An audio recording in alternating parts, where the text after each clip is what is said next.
President Joe Biden will warn Russian leader Vladimir Putin that the U.S. is prepared to impose severe economic countermeasures if Moscow carries out an attack on Ukraine, a senior administration official told reporters Monday. The video call, which is set for Tuesday, will happen against a backdrop of amped-up tensions triggered in part by an alarming deployment of Russian troops and defense equipment along the country's border with Ukraine.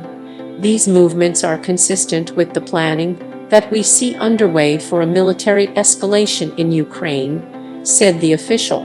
We have had intensive discussions with our European partners about what we would do collectively in the event of a major Russian military escalation in Ukraine. We believe that we have a path forward that would involve substantial economic countermeasures by both Europe and the United States that would impose significant and severe economic harm on the Russian economy should they choose to proceed.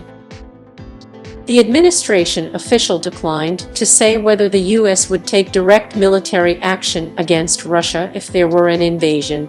Blinken, speaking last Wednesday at the conclusion of a North Atlantic Treaty Alliance meeting in Latvia, cautioned that the United States is prepared to impose severe costs for further Russian aggression in Ukraine. We've made it clear to the Kremlin that we will respond resolutely, including with a range of high-impact economic measures that we've refrained from using in the past, Blinken said.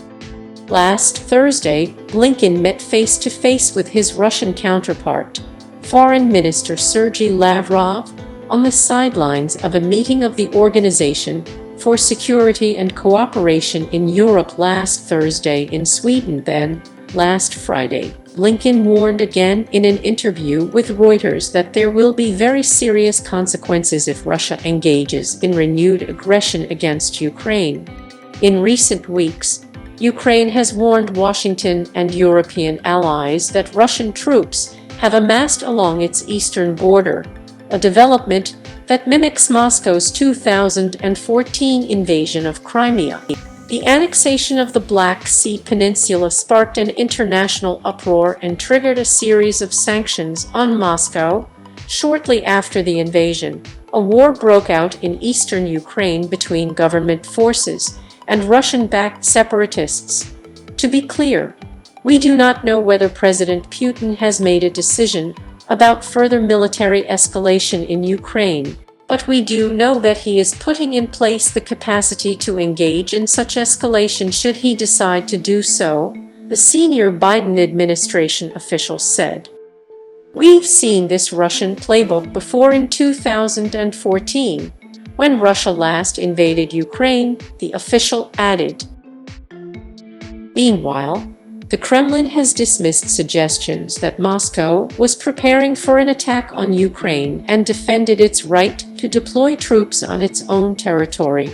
Ukraine has previously pointed to Russian aggression as justification to accelerate its membership bid to join the North Atlantic Treaty Organization, the world's most powerful military alliance. Ukraine announced in 2002 that it would seek to join NATO.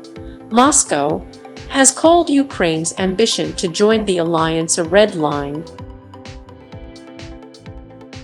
Earlier on Monday, Kremlin spokesperson Dmitry Peskov described the state of U.S. and Russian relations as lamentable and reiterated Moscow's opposition to NATO's expansion.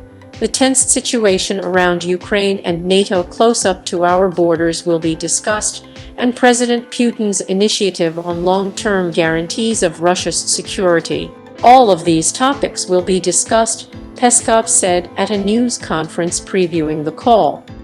Of course, bilateral relations will be discussed, which are still in a lamentable state, he added.